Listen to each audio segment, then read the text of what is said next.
என்னப்பா ஸ்டாலின், எப்பவுமே சோஃபால உட்காந்துக்கிட்டு சைடு வாங்கிக்கிட்டே பேசுவ. உன்னை ஓரம் கட்டாங்களேன்னு கேட்ட உடனே உனக்கு கொஞ்சம் வெக்கம் வந்துச்சு போல இருக்கு. உன் குடும்பத்துக்கே வராதே கூச்ச நாச்சம், வெக்கம், மானம் இதெல்லாம் எதுவுமே கிடையாது. உனக்கு ஏன் வந்துச்சு? சரி, இப்போ நின்றுக்கிட்டே போஸ்ட் கொடுத்து பேசிக்கிட்டு இருக்க. சரி, இப்போ உனக்காக நான் இந்த சோஃபா வாங்கி வச்சிருக்கோமே, அது என்ன பண்றது?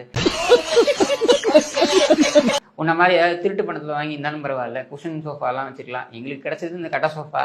அப்ப எனக்கு அது அந்த ஓரமா இருந்தது, அதுக்கு இங்க போட்டு ஒன்ன மாதிரியே பேசலான்னு பார்த்தா அதுக்கு வழி இல்லாம பண்ணிட்டியே. சரி, நீ நின்றுட்டே பேச, என்னால நின்றுலாம் பேச முடியாது. நீ அதுக்கெல்லாம் வருத்தம் கிடையாது.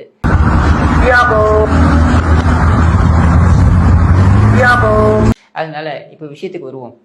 பொதுவா நான் பிறந்த நாள பெரிய அளவுல ஆடம்பரமா ஆர்ப்பாட்ட விழாவா கொண்டாடுறது இல்ல. அதாவது நாங்க நீ எல்லாம் ஏன் பிறக்கிற, நீ எல்லாம் ஏன் பிறக்கணும், நீ எல்லாம் பிறந்து என்ன பயன் அப்படின்னு தெலுங்குல ஒரு பழமொழி சொல்லுவாங்க, பேரு பெத்த பேரு தாக நீல லேதுன்னு. நாங்க கேட்டுக்கிட்டு இருக்கோம், கேள்வி கேட்டுக்கிட்டு இருக்கோம். முக்கியமா கருணாநிதியால வாழ்க்கையில எதையுமே உருப்படியா செய்ய முடியாது அப்படின்றதுக்கு மிகப்பெரிய அடையாளமே நீ. பிறந்ததை கொண்டாடுறதுக்கு வேற நாங்க ஆவலா இருக்கோம், நீயா நினைச்சுப்பியா? அது எப்படி என்னுடைய பிறந்தநாளை கொண்டாட வேண்டாம் என்று என்னுடைய உடன்பிறப்புகளுக்கு நான் சொன்னாலும் கூட, நான் அது வேண்டுகோளாக வைத்தாலும் கூட, ஏன் எனக்கு நேரம் மட்டும் கொடுத்து கொஞ்சம் தொண்டை சரியில்லாம் போச்சு, கட்டிடுச்சு. நான் கொன்னு புதைச்சிருப்பேன் உங்களை. அறிவு கருணாநிதி உன் பிள்ளைக்கு கொண்டாடினாங்களே, அந்த பேட்டை ரவுடி சேகர் பாபுல இருந்து ஆரம்பிச்சு அந்த மாசு சார் வரைக்கும் எல்லாம் கொண்டாடினாங்களே. நீ மட்டும் இல்லடா, எதிர்கட்சிக்காரன நினைச்சாலும் என் ஓட்ட பிரிக்க முடியாதுடா. அவன் பிறந்த நாளுக்கு அப்புறம் 6 மாசம் வரைக்கும் கொண்டாடினானுங்களே. என்னமோ அவன் பெரிய வீர, அப்படியே வீர தீர செயல் செஞ்சுட்டா மாதிரி கொண்டாடினானுங்களே. ஆஃப்டர் ஆல் சின்னது தானே. பிச்சைக்கார நாய இவனுக்கு கொண்டாடினானுங்களே. அப்ப எங்க போச்சு உன் புத்தி? அங்க போய் சொல்ல வேண்டியது தானே, ஏன்பா கொண்டாடுறீங்க, இந்த மாதிரி எல்லாம் கொண்டாடாதீங்கப்பா. என் பிறந்த நாளே கொண்டாட வேண்டாம் நான் சொல்றேன். இவன் பிறந்த நாளை எதுக்கு நீ கொண்டாடுற? நானாவது 50 வருஷம் சீட்டு தேய்ச்சேன், அவன் ஒன்னுத்தையும் போடுங்கள. நீ வாயை திறந்தா நான் திருப்பி வா, நான் பேசுவேன். நீ விட்டினா நான் வேற வேலைக்கு போவேன். அவனுக்கு போய் எதுக்கு கொண்டாடுறீங்க அப்படின்னு கேட்க உன்னால ஏன் முடியல? இதே நாடகத்தை நீ சட்டமன்றத்திலையும் பண்ணியா இல்லையா?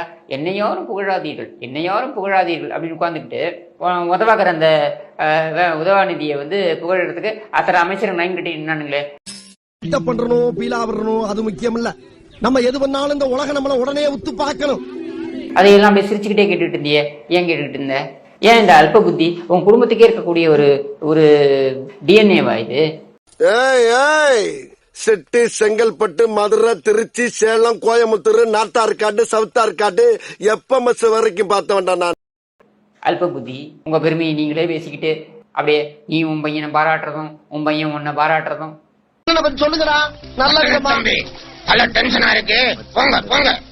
2 பேரும் எப்படிப்பட்ட அயோக்கிய தனத்தை சேர்ந்தவர்கள் அப்படின்றது நீயே வாக்குமூலம், உன் பிள்ளையாண்டானே வாக்குமூலம் கொடுத்துருக்காங்க. Babu snake Babu, it's me. 4 பேரும் சேர்ந்து ஒரு படத்துக்கு போனீங்களாம். நீங்க செஞ்சிட்டு இருக்கிறது அது ஒண்ணுதானே. பிறந்தவங்க ஒரே காரணத்துக்காக நான் அரசியல் வரணும்னு அவசியமே கிடையாது. அதுக்காக நிறைய பேர் கட்சிக்காக உழைச்சவங்க ஏகப்பட்ட பேர் இருக்காங்க, அவங்க தான் வரணும்.